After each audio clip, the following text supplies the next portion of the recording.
Welcome to Your Thoughts, Your Reality Radio with your host, K. William Spencer. This program is geared to help you see what thoughts and or beliefs are holding you back from being your best for yourself and those around you. Your life is only as good as your thoughts. For more information, visit our website at www.ytyrradio.tk. That's www.ytyrradio.tk. Now, here's your host.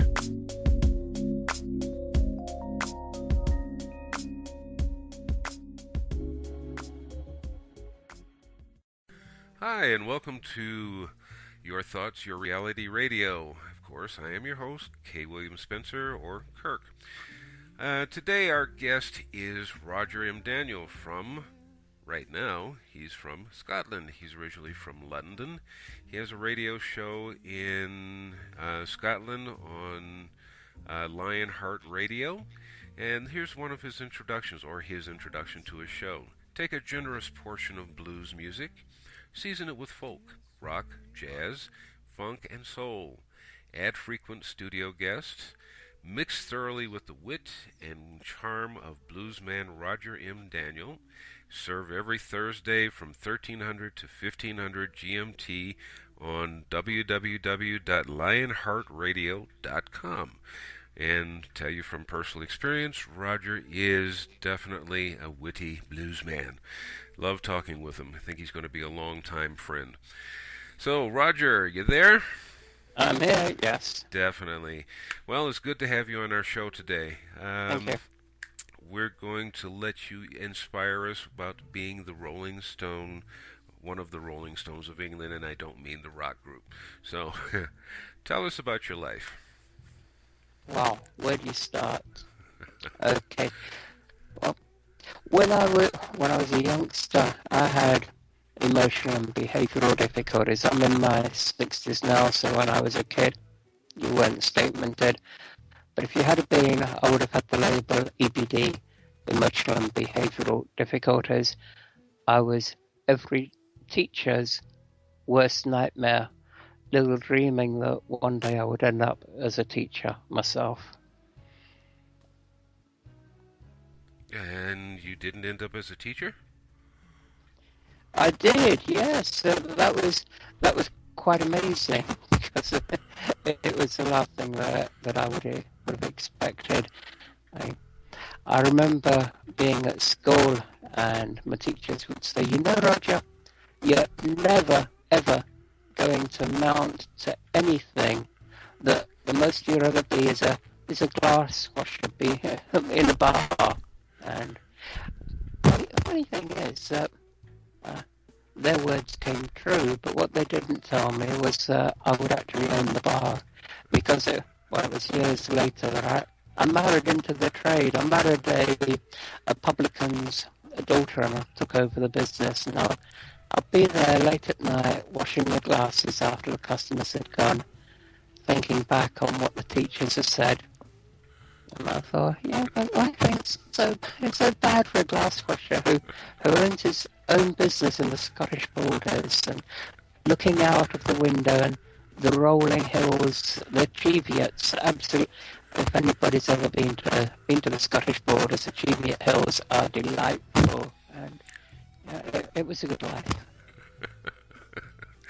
Yeah, I'm laughing because you're talking about. Says, yeah, they were right, but I was the owner of the bar, not just the hired help. Yeah, that's kind of one of those nice things, just to look back and smile and just go, well, you were partially right.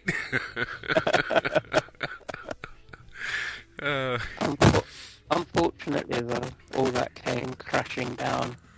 Because we'd been married 3.5 years, my wife and I had a 2.5-year-old son, thought the world of him. And my wife died, and I was left as a single parent. A lot of men in my position in those days would have given up their son for adoption or for somebody else to look after. But Martin was my world.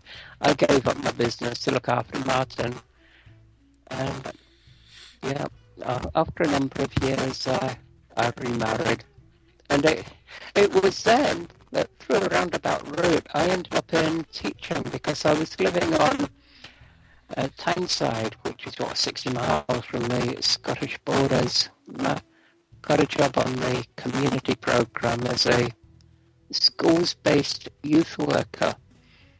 And for my troubles, they gave me a part-time qualification in youth and community work. But I've never been satisfied with second best, and I decided that I didn't want a part-time qualification. I wanted a full-time one. But having been kicked out of school at the age of 14, I thought my my chances of getting any qualification were pretty remote. But I went back to school for 2 years. I joined a normal classroom. Remember, I was in my 30s, and I was sitting in with pupils, 16-year-old pupils, and just taking my lessons with them. The most difficult thing about that, the first day when I started, a teacher introduced me to the class. This is Mr. Daniel, who's come to join us, and unlike you lot, might be able to contribute something to the lesson, which really put the backs up of the pupils. Fortunately, it wasn't too long before they realised that there was nothing special or different about me. I was just an average guy with the same difficulties, same problems that they had. And they rallied around, and they really helped me through those 2 years. So I got my basic qualifications, and from there I went to do a triple honours degree, came out not only as a full-time youth and community worker, but a teacher into the bargain. And I started teaching youngsters with the same kind of background as me in the East End of London. Very interesting. So, as we would say in the United States, you accomplished something, came back and gave back to the community. I guess you'd say that, yes. Yeah, very admirable.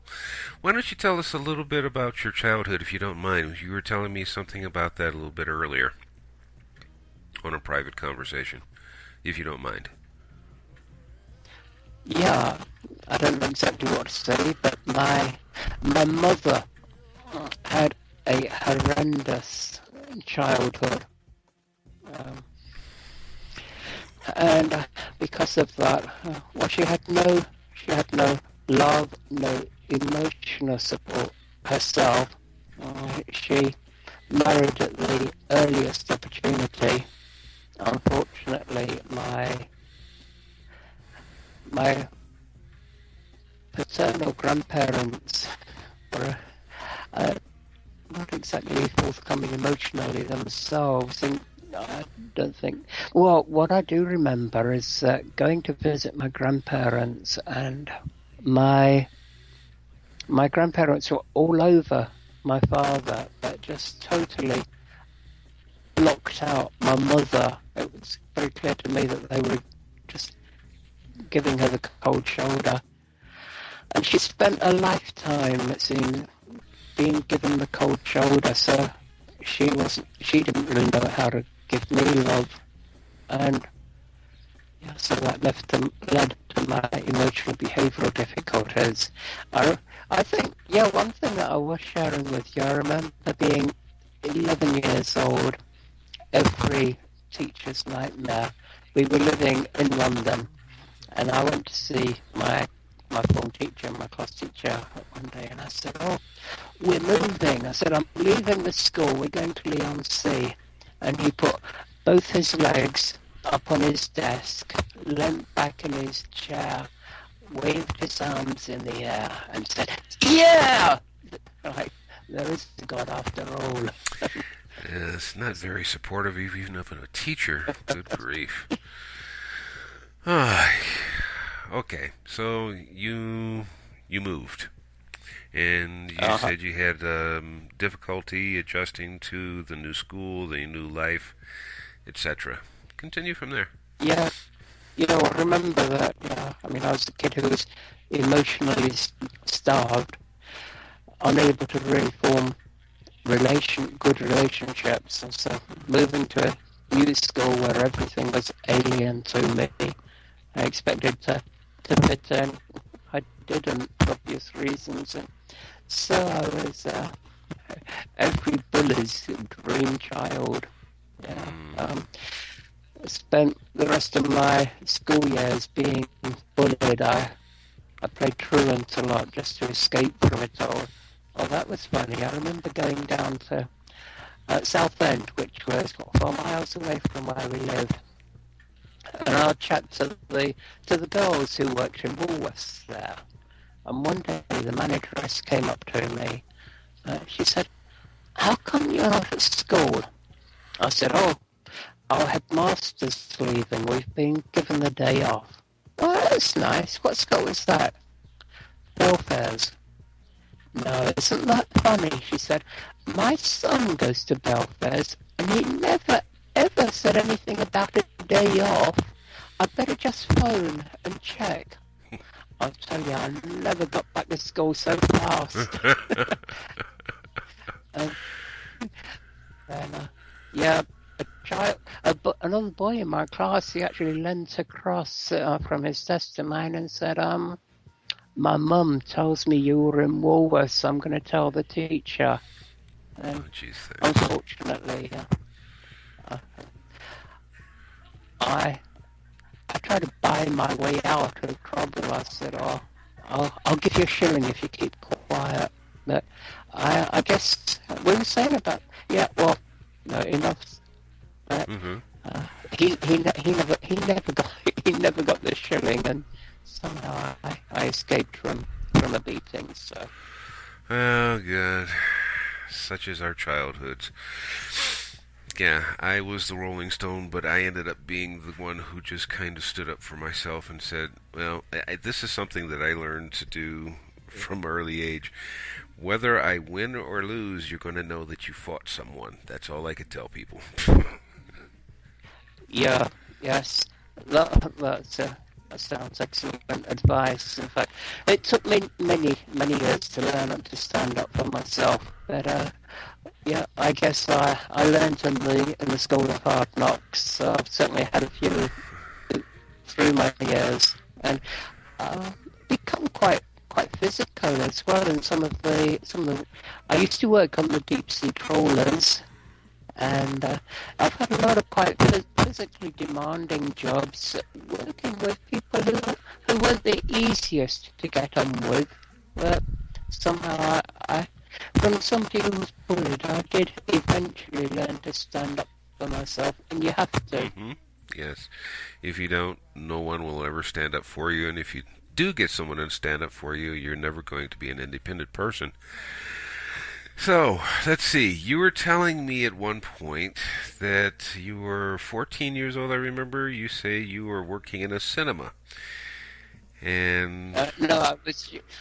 Yeah, you're close, but I think I was... 15. Okay. Working in a cinema in Southend. I was a trainee projectionist. I was just cycling home from work one night, and I could hear this driving... rhythmic sound, absolutely beautiful. I was completely sold. It was my introduction to the blues, wailing harmonica and guitar. I thought, I've got to know where this sound is coming from. So I cycled the best I could, following the sound. Eventually it took me to a bandstand in Southend where a band, the Cops and Rubbers, were playing. And I was just sold on the sound. So I learnt that their manager owned a club in Southend. I thought, well, I've got to go to that club so I can hear more of them. And yeah, I did that. And I remember that one, you probably know the name, Donovan Leach. He was likened to Dylan for some time. Anyway, he used to play between sessions, and I saw quite a few bands. Anyway, working in the cinema, there was one day when There again, you see, it was a case of being bullied because as a trainee projectionist, I had to do all the dirty jobs, and I was scrubbing the floor, and I had a dishcloth, and another projectionist came up and wiped the dishcloth in my face, and I thought, I'll tell you, I had a temper in those days, so because he wiped the dishcloth in my face, and then he went to the staff room to get himself a cup of tea. I followed him out, and I went and made myself a cup of tea, and I put in the milk and the sugar and topped it up with the tea, and then I just tipped it over his head. I was so furious. But I thought, I just can't stand this anymore, so I left the cinema, and I was sitting out on some steps leading down to Southend Pier, and who should walk by but the band, Cops and Robbers. I said, what are you doing here? Oh, I had jacked in my job at the cinema. Okay, well, why don't you come and work for us as a Rebbe? So I did, and the band were chosen to back John Lee Hooker when he came over to the UK, so I had the thrill of meeting him, and I've been involved in music ever since. Yeah. So where did you go from there? I mean, from being a roadie for that group. All right. These were the 60s, and I got caught up in the Jesus movement. I joined the Children of God commune, so I was living with them for a few months. But I realised that they didn't really have the answer, because they were just giving blind obedience to one man. And I thought, no, that's not for me, so I left. I went back to Southend, but after being involved in the Children of God, Southend seemed really, really quiet. And then I read that there was a gospel rock singer called Larry Norman who was coming over from the States. So I thought, I'll put on a concert for him. So I did that, and I got in touch with, I must have had about half a dozen different bands on the same bill. And Larry Norman, I remember Larry Norman arrived, and he wasn't too chuffed about all these other bands. He said, you got so many bands, you don't need me, I'm not going on. But fortunately, he got talked out of that idea. So he performed, and I had about 500 people attending the concert. Then I was asked to do another concert, so I got involved in concert promotions. Since then, I've worked on the road as a distributor for independent musicians. I've been an agent for fixing up gigs for different artists. And the last thing I did, which just folded this January, I was a retailer. I opened a record store in Berwick upon Tweed. I had a record store and coffee lounge. And now you have a radio show. Yeah, that came about. I was visiting a friend, and he told me that he was thinking of starting a rock show on an internet radio station. Oh, who's that? Generate Radio. Never heard of them. I looked them up on Facebook, and I thought, I fancy doing that. So I contacted them, and they asked me to come in and give it a trial. And I was, I would say, an immediate success. It was something that gelled for me. I love sharing the music and chatting with my listeners, and they enjoy listening. So, I've been doing that for about a year and a half. Well, you have me smiling over here, and I know you've probably never heard my show before, but I've only been on the air for 6 weeks. Usually when I start smiling over on my end is because something has hit me, as they call it, resonance. It's something that resonates within me, and it makes me smile very big. And because I like what I'm hearing. And I'm going to ask you to, I know we didn't talk about this before, but I want to ask you to, if you can, elaborate on this particular thought. It's weird sometimes to see how things in our youth compared to where we are now, it doesn't matter how old you are, but it's when you were younger. Things were either very good, or they were mediocre, or they were tough. And for you, you've talked about your life being tough. It was one that was emotionless, teachers that they didn't seem to care for their students, or at least one teacher that threw his legs up on his desk and just cheered the fact that you were moving. And your mother, who was, well, no fault of her own, but she was emotionless. Your father was pretty much the same. But then again, you're talking about people that went through World War II, that lived through it. So it could be that. But regardless of all of that, just how you went from a life of challenges, full of challenges, to come into a life now where you're smiling and happy to have had your record shop, to have your coffee shop, and now a radio station. You're happy with your wife and living at least comfortably. How can you, in your own words, explain how that transition and how not to give up worked for you? Yeah, I think one of the first things I learned was that life isn't fair. Because, like most children, I guess I used to say, oh, it's just not fair, and life isn't fair. But there's nobody that says that life is fair. Life deals a rough hand to some, and it seems an easier hand for others. But basically, life is not fair, and life is what you make it. I've certainly walked through some dark valleys. In fact, I am right now. I live in constant pain. I have a disease, a condition called fibromyalgia. I was saying earlier to you that part of that is chronic fatigue. It's also constant pain. But okay, so that's one of the unfair hands that life deals. But you have to take it, Roger. You have to just live with it. It's not going to get better, so just make the most of what you've got.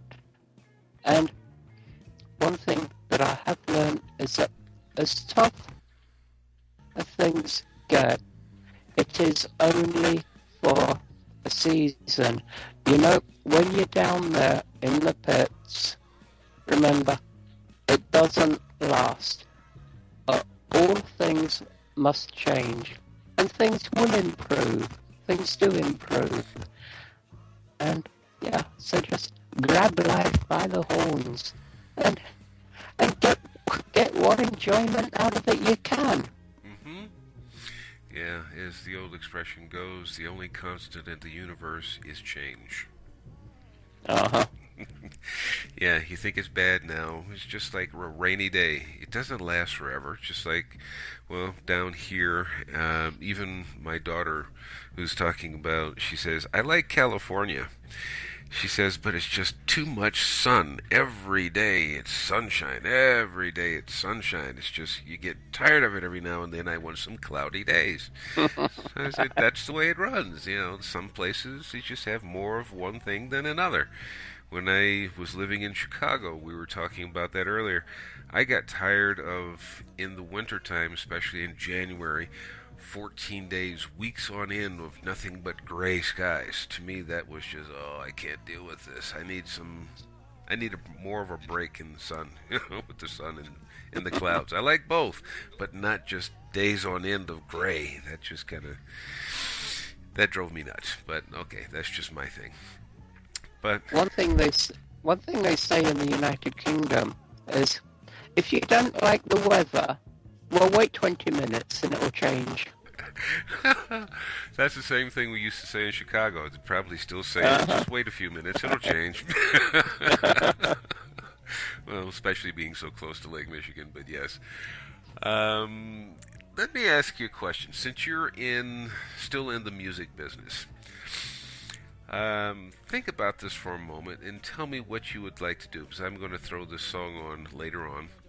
And what song would you suggest as a good song, or maybe two songs, one of your life and one that would be an encouraging song for people that are going through difficulties? Let's leave it that way.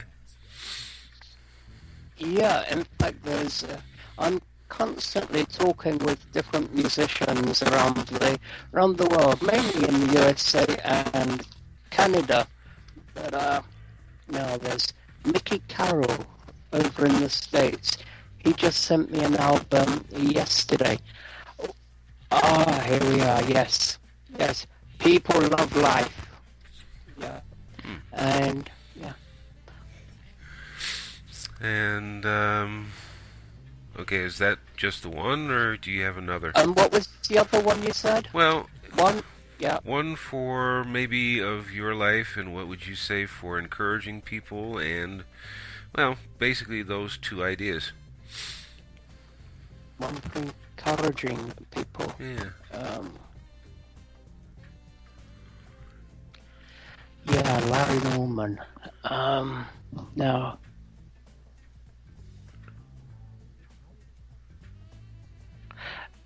Larry Norman, Hard Luck, Bad News. Yeah. Yeah.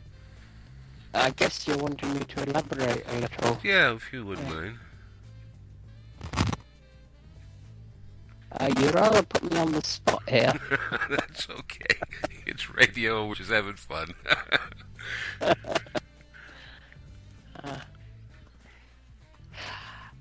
In Hard Luck, Bad News, Larry Norman sings about the fact that that it just seems like one thing on top of another. He says that it's funny. He says that things were so bad that he threw himself in the lake to end it all, and a bloke comes by and fishes him out and ruins a perfect day. And, anyway, then this guy pulls out a soggy Bible and tells him about Jesus. And Larry Norman says, "Wow, yeah, that's for me." So the bloke says, "Right, you need baptized," and throws him back in the lake again. But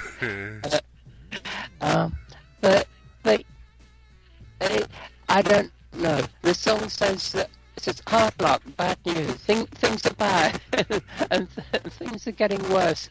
But there's an end. There's always an end. There's always a way out. Yeah. And that way out isn't throwing yourself in the lake. That way out. True enough. It's discovering life. Every now and then when things get bad for me, and I don't remember the artist, and this is the bad part of me, this is probably why I don't do a lot of music. I love music, but remembering titles and all that kind of stuff is not one of my fortes. It was a song, and I think it's... Never mind. Forget about who I think it is. It's, if it wasn't for bad luck, I wouldn't have any luck at all. Yes. In fact, Hard Luck Bad News is based on that song. Yes. Yep, that's a great blues number. Yes. Well, listen, you have been around, and I know that you have this poster up, and oh my goodness, and so I tell you, I forgot his name already. The grandfather of blues in Britain. What's his name? Oh, the grandfather, Alex's Corner. Yeah. Okay. Yeah, way back in the early 60s, a lot of the original blues artists from the USA were thinking, there's no money, there's no future in blues, and they were starting to turn to soul music. And then suddenly, you had the British invasion. Now, people behind that were the Rolling Stones.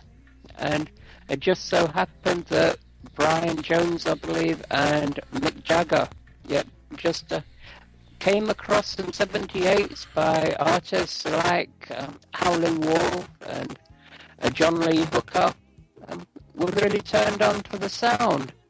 And they thought, hey, we can do something with this, and they started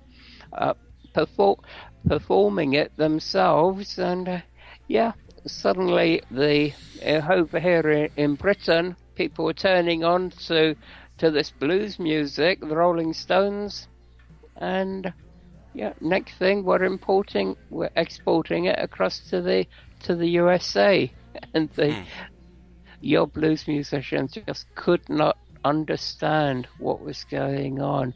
Who are these guys, and why are they wanting to do our music? Yeah, I think it did kind of turn a lot of heads back then. It was kind of interesting because it was back in the 50s, even though rock and roll got started just a little bit before I was born, it was still considered to be, as you were talking about, the devil's music and all that kind of stuff. And I used to listen to it, and some of my friends, I'm going to tell your mother you're listening to rock and roll, and which, whatever.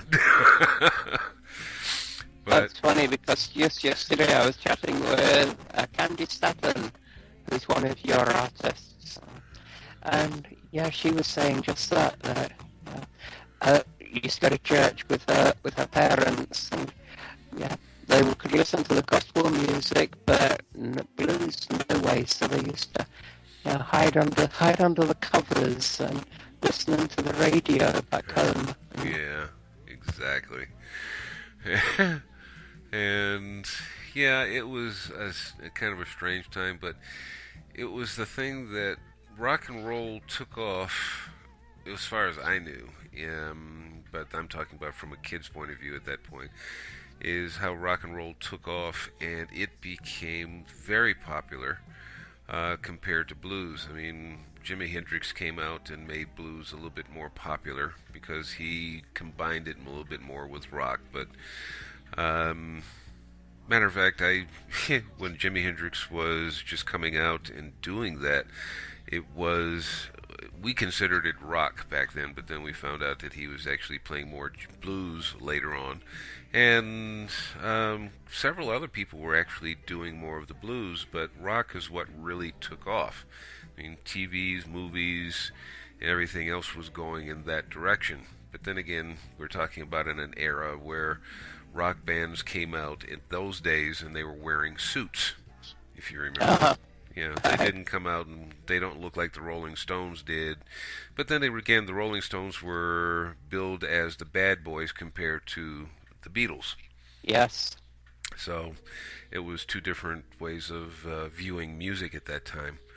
So, I'm sitting here sounding like a musician myself. Okay. you weren't allowed to like both the Rolling Stones and the Beatles. My sisters were big Beatles fans, but it was the Rolling Stones with their wild, undisciplined attitude that really turned me on. Yeah. The funny thing about the Rolling Stones, though, people think that Mick Jagger was the guy with the attitude. It wasn't at all. If you look at Mick Jagger, his early life, he went through the London School of Economics. He was a businessman. Brian Jones was the quiet one, but he was the rebellious one. He was the one with the attitude that everybody thinks Mick Jagger has.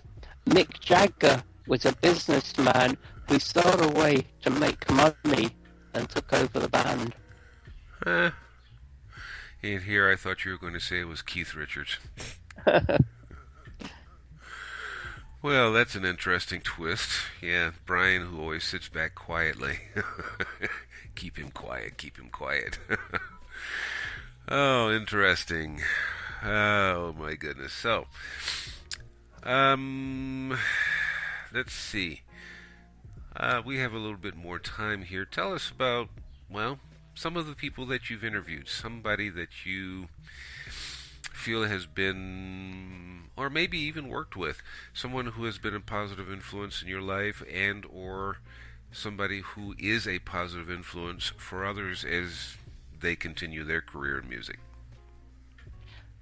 There are just so many of them. And remember, I'm somebody who, as a youngster, had a king-size inferiority complex, who was told they would never amount to anything. And here I am, every day, chatting with top musicians in their field who are only too happy to spend time with me. And you know, you look at these people and you think, wow, they're almost like demigods. But what I discover is that they're just natural people like you and like me who just happen to be very good at their craft. Now, Candy Staton, now she started life with, she toured with Aretha Franklin's father. He was a minister, and he took a number of young artists around on tour. There was Mahalia Jackson, Candy Staton, Aretha Franklin, Sam Cooke, number of them, and yeah, so they would tour together. From there, Candy Staton went on to make a number of blues and soul records. She was likened to Aretha Franklin. Then in the 70s, 80s, somebody got hold of her music, remixed it for disco.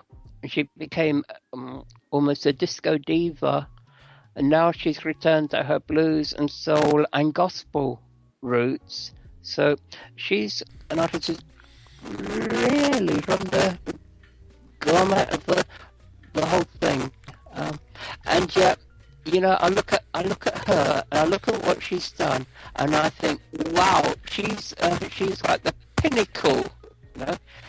And yet she tells a story of how she went to see. She was supporting Ray Charles.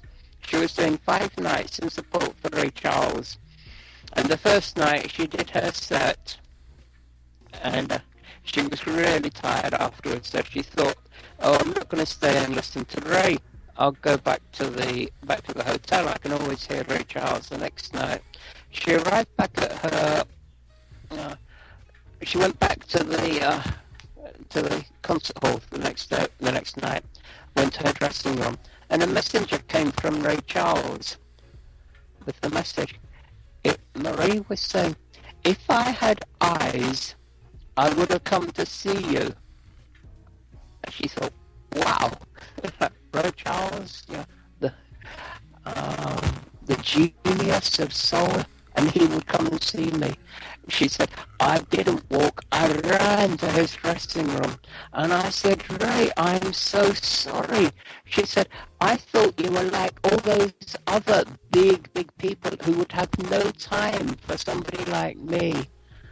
And she said he was just down to earth and welcoming. And it has always seemed to me in life that you've got the people who have every reason to snub others that are only too welcoming. And then you get the people who want to be somebody. It's especially true over here in the UK, where you've got the landed gentry. You've got the lord of the manor. And he takes time, thinking of what my first wife told me about the Duke of Northumberland. He would be only too happy to pass the time of day with you. But then you've got other people under him who wanted to be the Duke of Northumberland. And they're the people that would snub you. Yeah. Yeah. Unfortunately, there's a difference between the wannabes and those who are. Yeah. So, boy, there's a long story there. I'm listening to you and I'm just going, you know, Roger, we're going to do another show together one of these days. We're just going to have a good old conversation online and we're just going to let people listen. But, let me see. I got so involved in just listening to you, I didn't even write down what I wanted to say next. But, let's see. Oh man, let me see. I have met a few people in my lifetime that were really good, but as I told you earlier, my venue, the venue that I worked in, well, let's just finish what I just started. My venue was jazz. I like jazz. I like blues too, but I like jazz more. And a lot of the people that I had run into, those at radio stations, artists, one of the people that I actually really got to admire, I won't say that I know him, I just know him fairly well, because there's always somebody who says, hey, I know so-and-so and I know so-and-so, is Ramsey Lewis. Right. And at the time that I was working on my television project, Ramsey Lewis was working as, I guess you'd call him a DJ. I think he was just a guest host at a station in Chicago called WNUA. And he was my first guest on my TV pilot. And he invited me to most of his concerts that were locally, and there was a bunch of pictures of his photographer took. I never got any of the pictures, but suppose if you ever got to know the guy, you would go, hey, did you know Kirk Spencer? And he would probably be able to pull up pictures. I don't know. I don't know if he puts titles on them or anything along those lines, but very nice guy. Met Jeff Lorber, very nice guy. I don't know if you know these guys. The song that I'm coming up with is Sinister Minister. Bella Fleck and the Flecktones. Have you ever heard of them or heard them play? I haven't. No. Okay. They do somewhat of a jazz blues kind of a thing. Bella is actually his first name. He plays a banjo. And there's another guy that plays a bass. He's probably one of the best bassists that you would ever hear and see perform. One of the videos, if you actually just go into Sinister Minister on YouTube and play part 2, this is where he is doing a bass solo. And bass guitars only have 4 strings. One of his strings broke right in the middle of his solo, and he barely took a breath and just continued the whole song, his solo, with 3 strings. Yes. And you couldn't tell the difference. Just that good. And the other guy, there's only 3 guys in the group. Bella Fleck and the Flecktones, 2 guys, the supporting people. This other guy, I believe he actually created his own instrument. He plays percussions and other instruments, and it's all synthesized, and it looks like a really funky guitar. You hear all this drum playing in the background, and he's just tapping on buttons on his his creation that looks like a guitar with buttons on it instead of strings. And really good music. You probably really enjoy it. Right. I'll have to listen out, yeah. But they're a really nice group. And there's other people that I've met, and yeah, they are generally very, very nice, very supportive people. The people that I have met that we're making akin to or describing are the ones who are still trying to be somebody. They're the ones who are a little snobbish, but once they seem to reach that point, they just go, hey, I'm just regular people and I'm just doing my thing. Yes. And yep. I don't remember the poster, but it's on your Facebook page. I forgot who it was, a Thelonious Monk or something like that. It says, master your instrument, master your music, and go play no matter what anybody says. Right. And I love that. Yeah, I always ask different musicians I'm interviewing what advice they would give to somebody just embarking on a career in music. And that's advice that they invariably give. Yes. Mm-hmm. Well, let's see. Roger, it has been a pleasure. I'm going to close the show now. We're coming up to that time, and I want to throw in the music a little bit later. So I want to thank you very much I've enjoyed for your it. time. My pleasure. and we will do another show next another time. We'll just find a thing and we'll just, like I said, have a conversation. Definitely the Rolling Stone, but I think that's what's going to draw you and I together and keep each other together. It's just that Rolling Stone attitude of, hey, wherever we go, we can make it. So that's very true. So if there's one thing, I guess, that's is a testimony to our lives, to our listeners, is that we have learned to just roll with the punches and make the best out of it. Or is one little thing I've learned just recently, I like the twist on it. It says, if life gives you lemons, squeeze them and make grape juice out of it and make everyone wonder how you did it. Hey man, that's the only way. Exactly. Alrighty, sir. You have yourself a good one. Thank you for your time. This is Roger M. Daniel.